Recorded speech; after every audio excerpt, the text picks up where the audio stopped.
بسم الله الرحمن الرحيم الحمد لله حمدا كثيرا طيبا مباركا فيه ومباركا عليه كما يحب ربنا ويرضى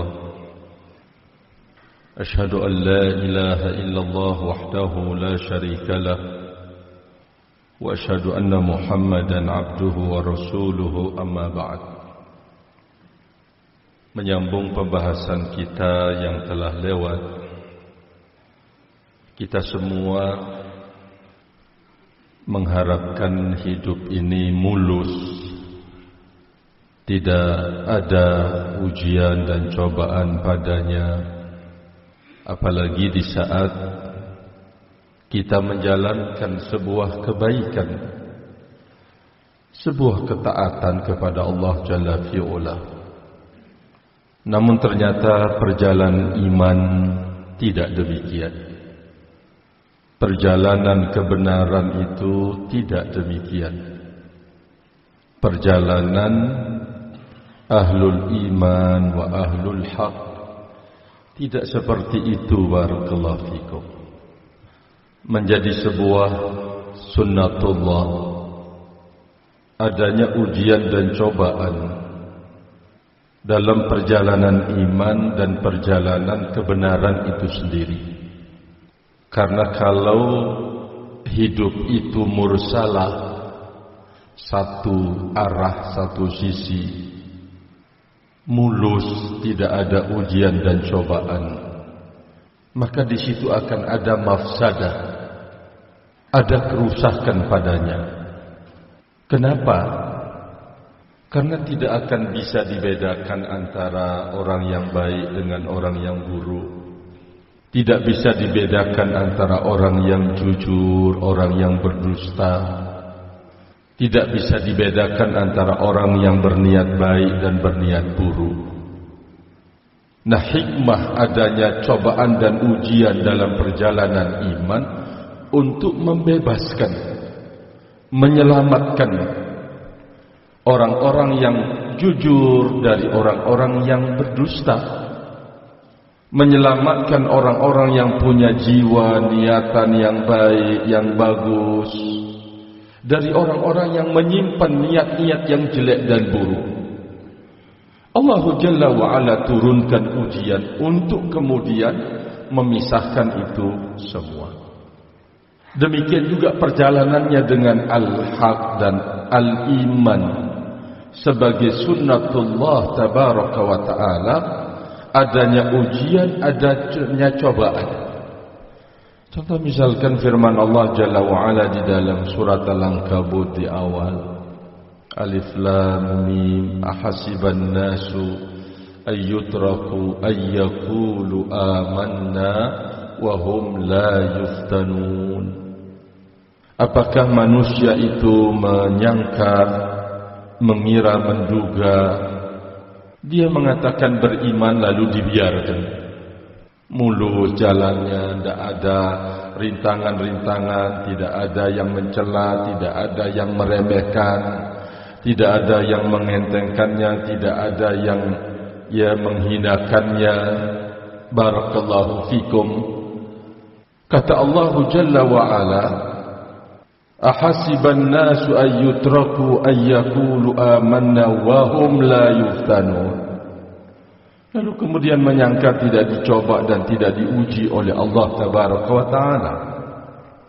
Maka oleh karena itu tentunya kita dituntut untuk memiliki jiwa yang ridha dengan iman yang kita miliki, dengan kebenaran yang kita ketahui, menjadikan diri kita ini ridha untuk menerima apa saja yang akan diperbuat oleh Allah Jalla wa'ala pada diri kita. Karena tidak mungkin Allah Jalla wa'ala akan berbuat zalim terhadap hambanya sekecil apapun. Tidak mungkin.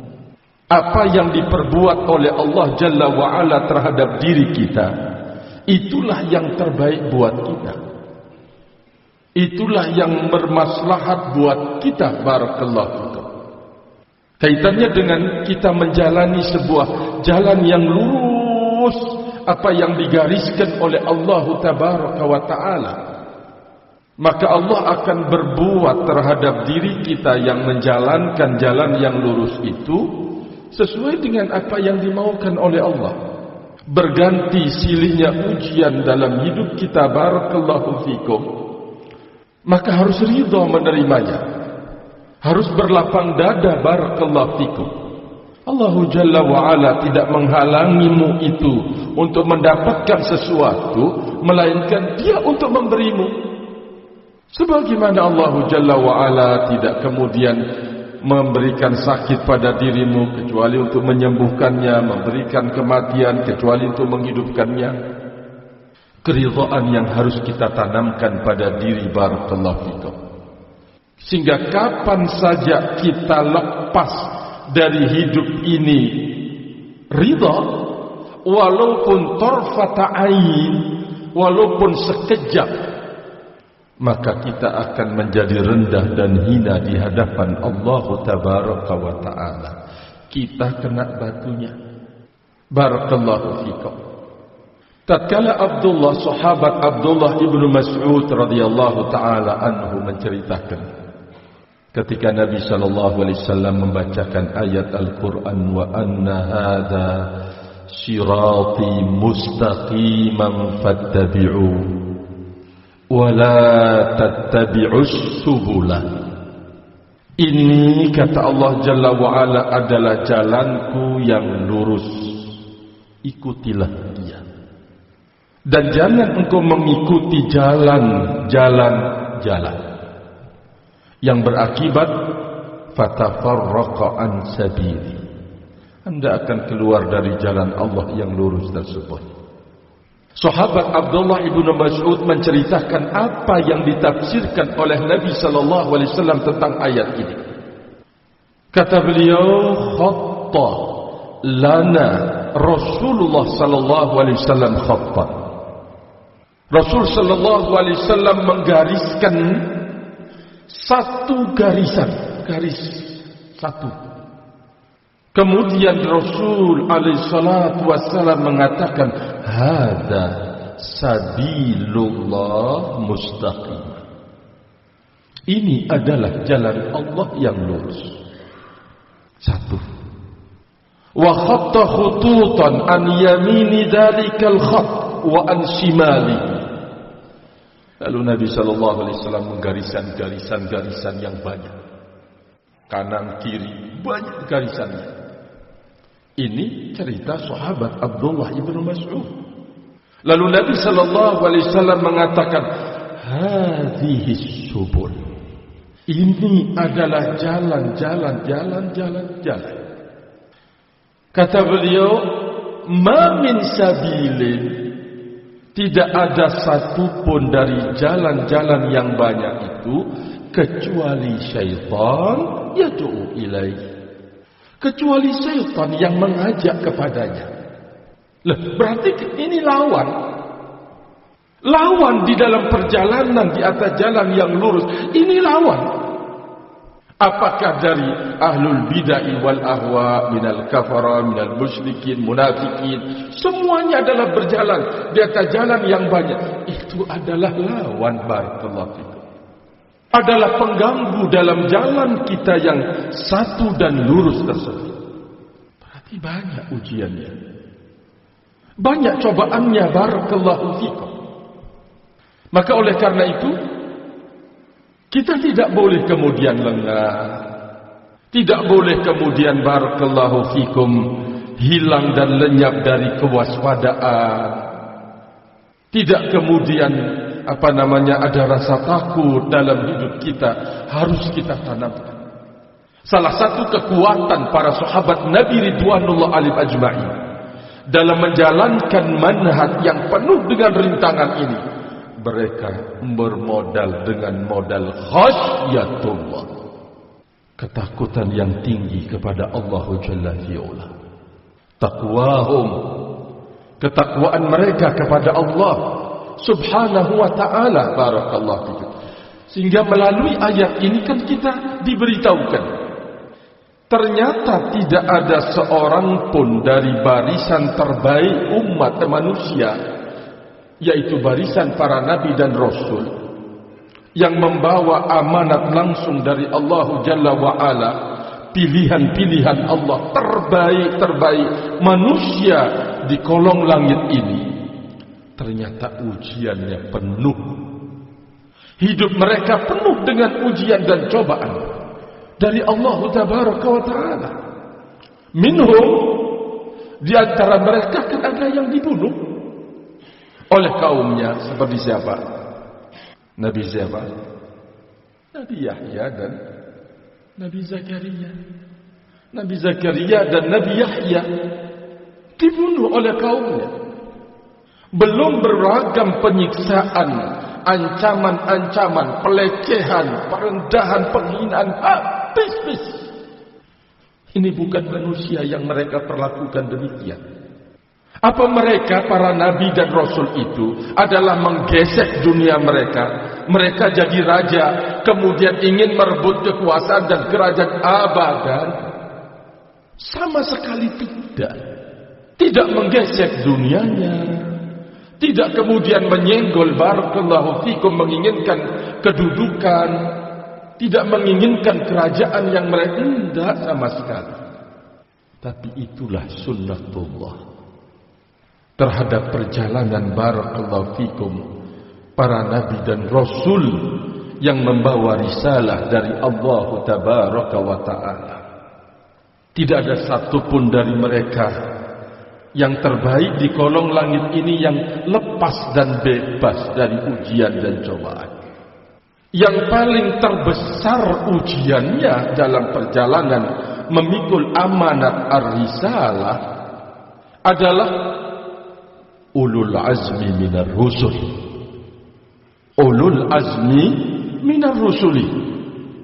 Siapa mereka ulul azmi minar rusul?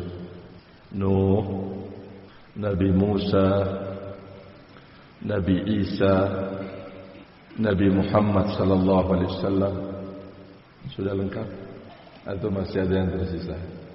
Nabi Ibrahim alaihi wassalatu wassalam. Ulul azmi. Di antara ulul azmi ini yang paling besar ujian dan cobaan dalam hidupnya, yang mulia dan agung, khalilan. Dua khalil Nabi Ibrahim dan Nabi Muhammad sallallahu alaihi wasallam. Dari dua khalilan ini yang paling besar lagi ujian dan cobaannya, Nabi kita Muhammad sallallahu alaihi wa ala alihi wasallam. Tapi kan ujian itu ya tentu harus ditanggapi dengan iman sehingga menjadi tasliyah. Contoh misalkan yang diceritakan oleh Allah Jalla wa Ala di dalam Al-Quran yang menimpa Nabi kita Muhammad sallallahu alaihi wasallam. Di dalam surat Adz-Dzariyat Allah Jalla wa Ala mengatakan, kadzalika ma atal ladina min qablihim min rasulin illa qalu sahirun aw majnun. Allah Jalla wa Ala menghibur Nabi-Nya alaihi salatu wassalam. Demikianlah kata Allah Jalla wa Ala, tidak datang kepada orang-orang sebelum mereka, maksudnya musyrikin yang mencelamu, yang mencercamu, yang menghinamu. Tidak datang orang-orang sebelum mereka ini kepada mereka seorang rasul, kecuali mereka mengatakan sahir atau majnun. Nah, kalau sampean berdakwah dikatakan la ustaz majnun misalkan, bagaimana kira-kira? Nah, begini, hati-hati loh sampean, jangan ngomong macam-macam atau bagaimana? Siap dikatakan majnun? Dikatakan sahir, tukang sihir.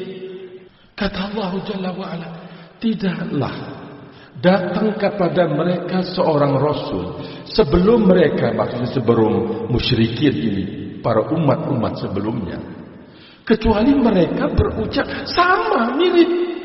Apa ucapannya? Qalu sahirun aw majnun. Tukang sihir, gila. Allah Jalla wa'ala menghibur Nabinya alaihi salatu wassalam dengan demikian.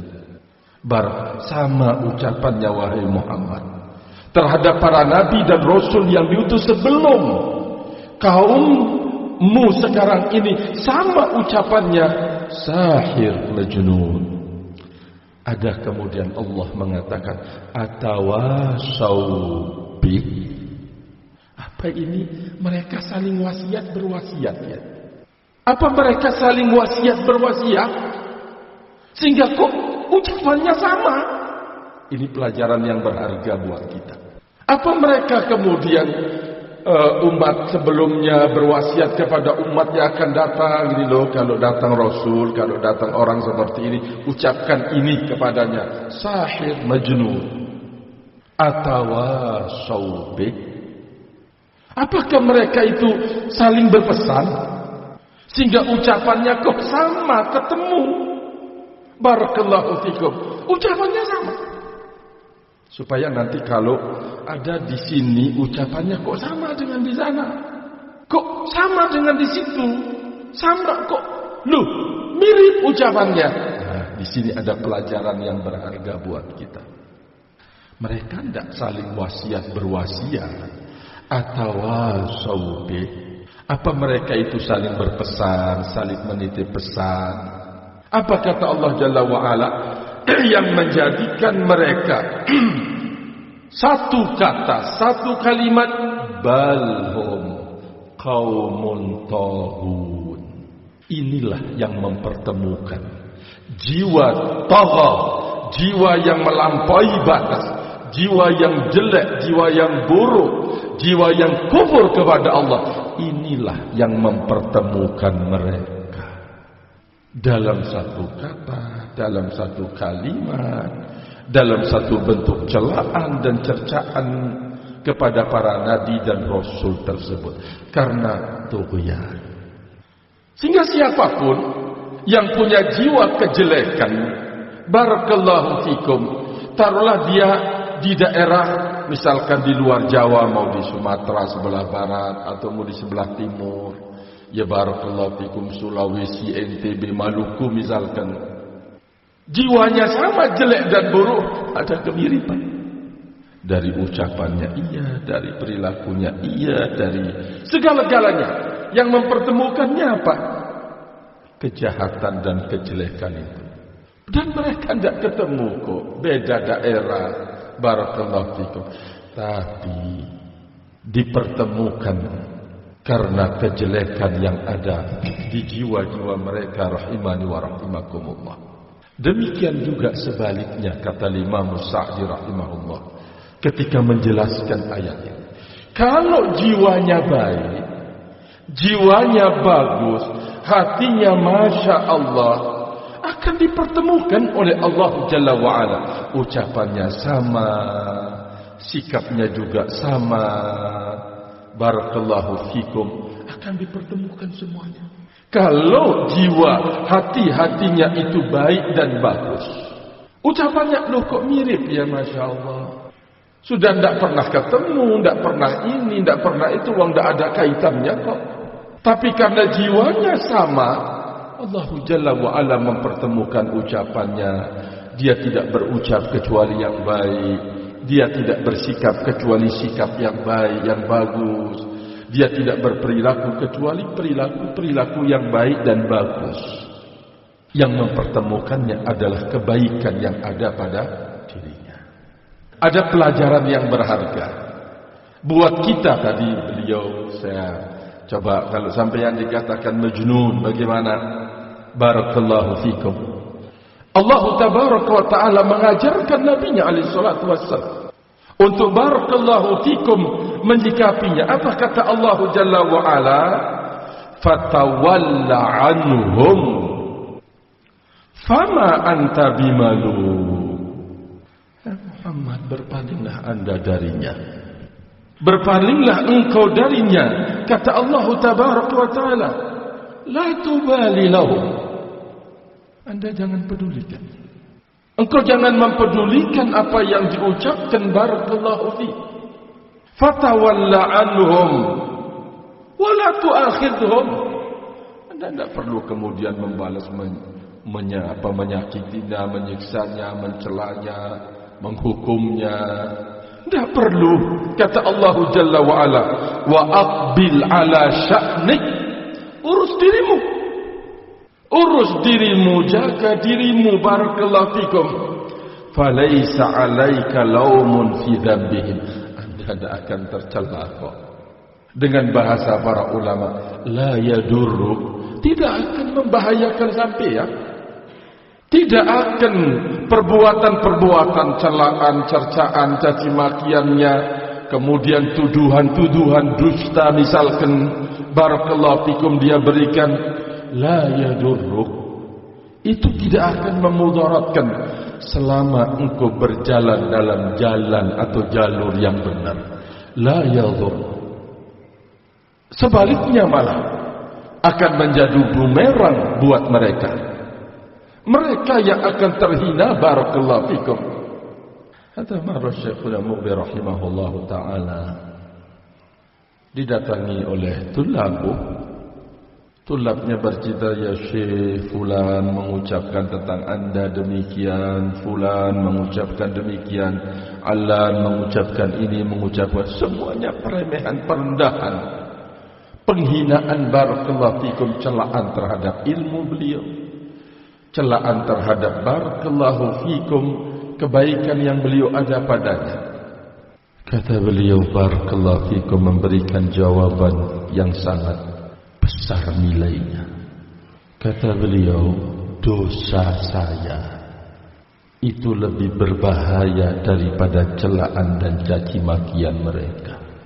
Dosa yang saya lakukan itu lebih besar, lebih berbahaya daripada celaan-celaan mereka. Ini kan terambil dari perjalanan para nabi dan rasul dalam membawa amanah dakwah ila Allah jalla fi'ula. Karena tidak akan membahayakan seseorang yang berjalan di atas kelurusan hidup, walaupun seluruh isi dunia dan langit membencinya, melakukan makar terhadap dirinya, tidak akan membahayakannya. Kata Sa'di rahimahullahu ta'ala, yang membahayakannya adalah tatkala dia tanggapi. Celah lewat media, balas mencela, ini balas lagi, itu yang membahayakan. Kenapa? Karena memang berat untuk membalas dalam konteks adil dan sportif itu susah dan berat.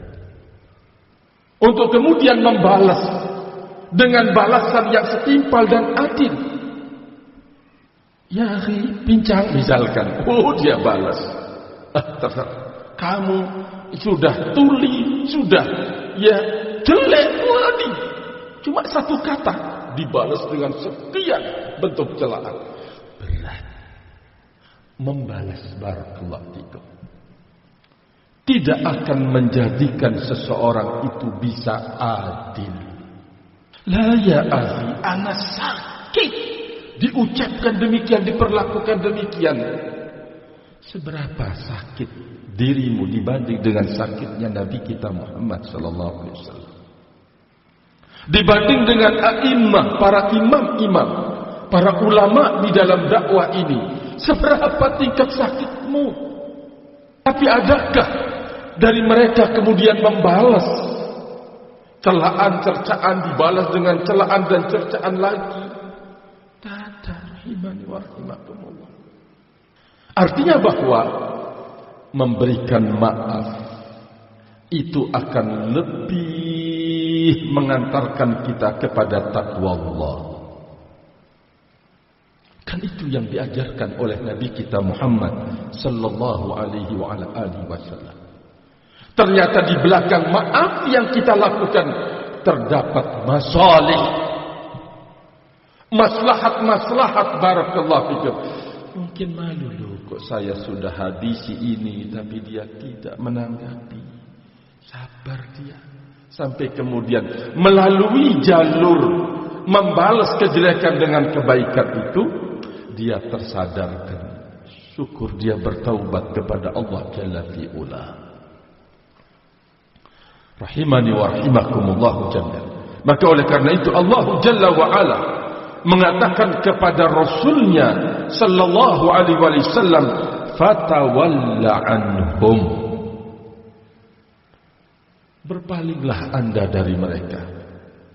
Makanya kan kita melihat semuanya, apa toh yang bisa diperbuat oleh ahlul ahwa'i wal bid'ah terhadap imam-imam di dalam dakwah ini. Celaan demi celaan mereka hadapi. Sampai imam kita yang masih hidup, para ulama kita yang masih hidup, tidak bebas dari celaan. Namun sekarang, barakallahu fikum, kalau sampean seorang yang menisbatkan diri kepada sunnah, mencela misalkan alim ulama karena tidak sesuai dengan apa yang anda maukan, tidak sesuai dengan apa yang anda inginkan, lalu kemudian mencela dia, tidak usahlah mencela dengan keluar kata-kata, anda remehkan dia, anda entengkan dia. Apakah sikap kita ini akan memudaratkan ulama itu? Orang-orang kemudian mau lari darinya, menyingkir, barakallahu fikum. Tidak. Madarat itu akan lari kepada diri kita sendiri. Karena daging para ulama itu masmumah, beracun. Daging para ulama itu, barakallahu fikum, masmumah, beracun. Sehingga kalau engkau mencelanya, mencercanya, barakallahu fikum, ya sampean yang akan mendapatkan, kita yang akan mendapatkan malapetaka dalam perjalanan hidup. Saudara kita semukmin saja, kalau kita cela, kita cerca, kita habisi, kan kita tidak berhadapan dengan dia. Loh, terus kita berhadapan dengan siapa? Kalau orang yang kita cela itu adalah orang yang berada dalam kebaikan hidup, kemudian barakallahu fikum dalam kelurusan hidup, karena mungkin anda hasad terhadap dia, anda kemudian benci terhadap dia, kemudian ada sesuatu anda habisi, anda berusaha menjauhkan orang dari dia melalui celaan dan cerca, sesungguhnya anda tidak berhadapan dengan dia. Apa iya? Iya. Rasulullah SAW mengatakan dalam hadis qudsi, qala Allah Ta'ala, man adali waliyan. Apa kata Allah Jalla wa'ala? Faqad adantuhu bil harbi. Coba. Siapa saja yang memusuhi waliku, aulia Allah Jalla fi'ula, dia baik, dia bagus, dia masya Allah berusaha menjalankan perintah, menjauhi larangan, barakallahu fikum, lalu terus dimusuhi. Sesungguhnya dia tidak berhadapan dengan hamba yang lemah ini. Dia berhadapan dengan Allah Tabaraka wa Ta'ala. Man adali waliyan faqad adantuhu bil harbi. Siapa saja yang memerangi, yang memusuhi waliku, aku umumkan peperangan bersamanya, kata Allah Jalla fi'ula. Lah terus kapan sampean mau menang menghadapi Allah? Kapan mau kemudian terhormat, menjadi orang mulia, berhadapan dengan Ar-Rabb? Ya tak mungkin, barakallahu fikum. Karena jiwa yang baik itu akan cinta kepada kebaikan. Jiwa yang baik akan cinta kepada orang-orang yang berbuat baik, barakallahu fikum. Rahimani wa rahimakumullahu jami'an. Maka oleh karena itu, ada pelajaran yang berharga dalam hidup ini dari Allah, dari Rabb kita kepada Nabi kita Muhammad sallallahu alaihi wasallam. Anda jangan peduli, karena kapanpun kita pedulikan, di sini kita telah membuka pintu fitnah dalam hidup kita. Kita membuka pintu fitnah, barakallahu fikum, dalam diri kita, rahimani wa rahimakumum. Dia mencela apa sih ucapannya, apa sih katanya, apa tulisannya, apa sih. Kan tidak tenang kita, tidak tentram hidupnya, barakallahu fikum. Tapi kalau kita mengambil apa yang difirmankan oleh Allah Jalla wa'ala terhadap nabinya, fatawalla anhum, tinggalkan. Anda tidak peduli. Jangan Anda pedulikan apa yang ditulis, apa yang diucapkan, apa-apa. Tidak usah. Tenangkan, tentram hidupnya. Ini kan kesempatan untuk kita melakukan evaluasi terhadap diri kita yang sedang dicela. Kalau benar apa yang dia katakan, kan kita bisa memperbaiki diri ya. Masya Allah, jazakallah khair. Tapi kalau tidak benar, dia sedang menabungkan kita di sisi Allah Jalla. Kalaupun sekiranya benar, tetapi dia berniat untuk membongkar aib misalkan, sampean beruntung sekali, ditabungkan untuk akhirat sampean. Tapi kalau membalas, bubar itu semua, hilang tabungan itu, barakallahu fikum. Karena mengerikan, walaupun wajaza'u sayyi'atin sayyi'atu mithluha, boleh, tetapi berat untuk berlaku adil di dalam membalas. Berat, apalagi sudah sedang dalam kondisi emosional. Sulit, barakallah. Artinya bahwa sampeyan akan diuntungkan dari semua sisi. Kalau ternyata benar yang dia ucapkan, barakallahu fikum, sudah cerita sana sini, benar memang, gibahkan. Ghibah itu dosa.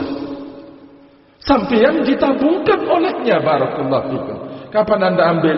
Ada waktunya, barakallahu fikum. Maka oleh karena itu, hati-hati dari kemudian tabungan yang sudah kita tabung di sisi Allah diurai lagi, dibuang begitu saja, digratiskan kepada orang.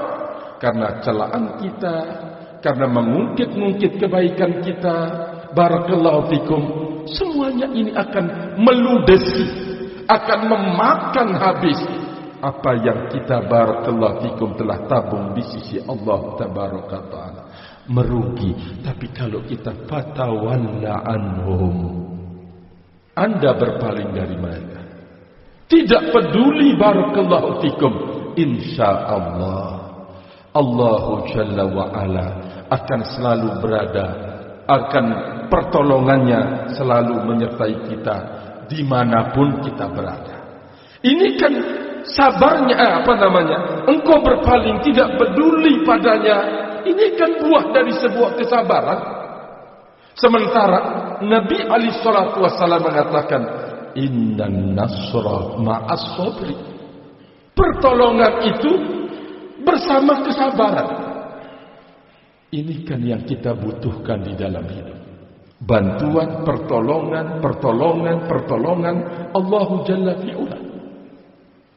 Memang benar, untuk menghadapi segala-galanya butuh kekuatan. Butuh kekuatan, barakallahu fikum. Dan kita sudah diberitahukan pada ilmu yang kita pelajari, annal quwwata lillahi jami'.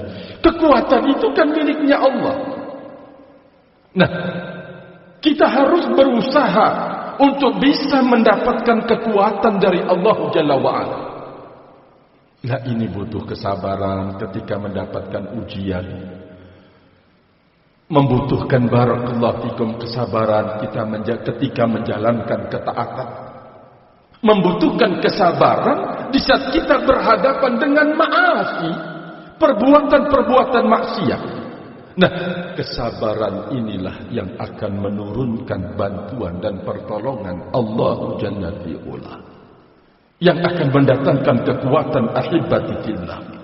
Maka oleh karena itu Al-Imam Ibnul Qayyim rahimahullahu tabaraka wa ta'ala, beliau menjelaskan, barakallahu fikum, beliau mengingatkan sampeyan dalam menjalani jalan yang lurus, jalan yang benar ini, jangan Anda seperti permisalan salah satu dari dua permisalan ini. Apa permisalan beliau? Satu, kata beliau, rajulun kharaja min baitihi ila shalah. Seseorang keluar dari rumahnya menuju sholat. Dia tidak menginginkan kecuali sholat. Maka tampillah setan di jalannya. Fa'arada lahu fi tariqihi syaitan min syayatinil ins. Setan-setan dari kalangan manusia. Maulwi sudah memberikan buatnya kalaman yu'fi, ucapan-ucapan yang menyakiti dia. Kan banyak hal yang akan terjadi pada diri orang tersebut. Barakallahu fikum. Yang pertama, fawaqafa, kalau dia berhenti kemudian melayani. Barakallahu fikum. Setelah dia layani, rahimani wa rahimakumullah, kan dua kemungkinan. Imma dia yang menang atau dia yang kalah. Barakallahu fikum. Namun kedua-duanya ini akan mengganggu perjalanannya menuju sholat itu. Kalau dia kuat misalkan, ya menang taruhlah dalam duel tersebut, dalam ya taruhlah adu argumentasi, hujah karena celaannya, wah dia layani, berangkat ke sholat luput. Ya luput dari takbir bersama imam, dia menjadi masbuk, luput. Iya, barakallahu fikum. Ini kan sudah kegagalan, walaupun tidak secara total. Kekurangan yang kita jumpai di saat kita melayani dia. Taruhlah kemudian dia lebih kuat dari kita, kalah total. Perhatikan, kita tidak akan bisa mendatangi ibadah itu, barakallahu fikum, sesempurna mungkin, rahimani wa rahimakumullah jami'an. Tidak bisa masuk menemukan jamaah, sudah tidak. Sudah selesai orang. Kenapa meladeni fulan? Gagal. Rugi kita sendiri, barakallahu fikum. Kata beliau, jangan Anda seperti ini. Anda sholat berlalu, kerjakan, barakallahu fikum. Yang kedua, kata beliau, jangan Anda itu seperti zat. Ya, ini seperti wazal, kijang. Pernah lihat kijangnya? Hah? Oh belum. Walaupun di kebun binatang, belum pernah. Antum tahu sifatnya, wis tidak pernah lihat kijang, tapi tahu nggak sifatnya kira-kira? Kalau lari misalkan, apa? Kencang nggak? Kencang. Kalau dibanding anjing, mana lebih kencang? Hah? Kijang. Tapi kenapa kijang itu sering ketangkap sama anjing? Kenapa? Hah? Ini dia. Anda jangan seperti itu. Kenapa? Sering ketangkap. Tiba-tiba ada orang bawa, barakallahu fikum, kijang. Ternyata anjingnya yang menangkap. Bukan karena kena tembak dia, tapi anjing. Padahal kalau kita mau perlombaan lari, ya jelaskan, ya kijang akan menang, barakallahu fikum. Tapi kenapa sering kijang itu tertangkap oleh anjing? Hah? Kenapa? Tidak tahu. Min rijal. Siapa? Ada yang tahu jawabannya? Hah? Kata beliau, karena kijang itu punya satu tabiat yang membahayakan dia. Apa itu? Kata beliau, walakinnahu kadzabi asyaddu sa'yan minal kalb. Larinya lebih kencang dari anjing. Walakinnahu idza ahassa, kijang ini kalau sudah merasa jauh dari anjing, iltafata ilaihi. Ini dia tabiatnya, perilaku kijang itu. Kalau sudah jauh selamat, ngerem. Lo anjing sedang lari kencang lo. Ngerem. Apa sih? Nengok ke belakang. Lah mau setar lagi kan barakallah. Berat. Mau nyetar lagi untuk lari berat. Disitulah tabiatnya. Kata beliau, walakinnahu idza ahassa bihi iltafata ilaihi fayadha'afu sa'yuhu. Sehingga usahanya untuk lari lagi lemah. Barakallahu fikum.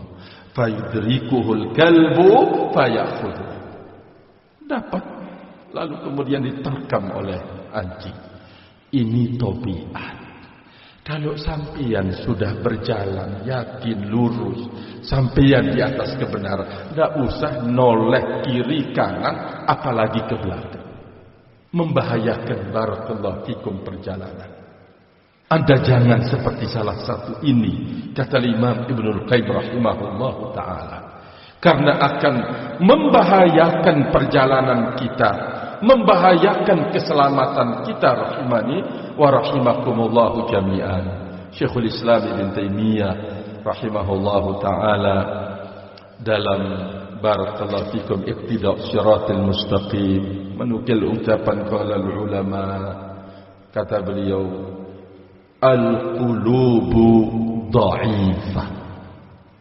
Hati-hati kita ini lemah. Wasyubuhatu khattafat.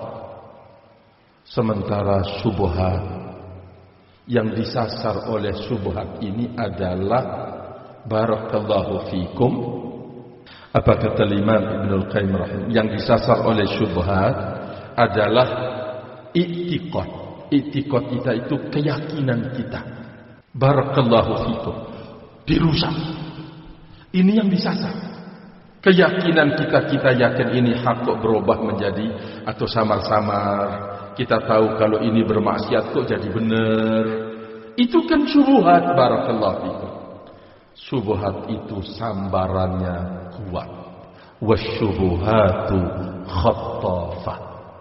Maka kita bersyukur kepada Allah Jalla fi'ula yang telah menggabungkan dan mengikut sertakan kita pada jalan yang telah ditempuh oleh para nabi dan rasul, para sahabat-sahabat rasul dalam setiap masa, juga mengikuti langkah mereka barakallahu fikum para ulama-una. Jadi ini adalah nikmat yang besar. Tinggal sekarang ini nikmat yang besar butuh sebuah perjuangan dari diri kita untuk melindunginya. Kita tidak akan pernah punya kekuatan untuk melindungi ini semua kecuali di saat mendapatkan kekuatan dari Allah Tabaraka wa Ta'ala. Kekuatan Allah akan turun di saat memperlihatkan pada diri kita amalan batiniah kita baik, amalan-amalan lahiriah kita lurus. Inilah yang mengundang datangnya bantuan, pertolongan Allah Jalla wa'ala dan kekuatan dari Allah Subhanahu wa ta'ala dimanapun kita berada, di masa siapapun kita hidup, sebesar apapun ujian dan cobaan. Maka apa yang sedang dilakukan oleh para tulabul ilm, para calon da'i dan calon da'iyah thalibat, sekali lagi ini adalah jalan yang tepat dalam hidup. Usaha yang benar dan benar di dalam hidup barakallahu fikum. Sabarkan diri rahimani wa rahimakumullahu jami'an. Wallahu ta'ala alam bis-shawab. Wallahu ta'ala alam bis-shawab. Mohon maaf atas segala kekurangan. Ini yang bisa saya sampaikan barakallahu fikum. Wa akhiru da'wana alhamdulillah. Subhanaka Allahumma bihamdika asyhadu an la ilaha illa anta astaghfiruka wa atubu ilaik. Wassalamualaikum warahmatullahi wabarakatuh.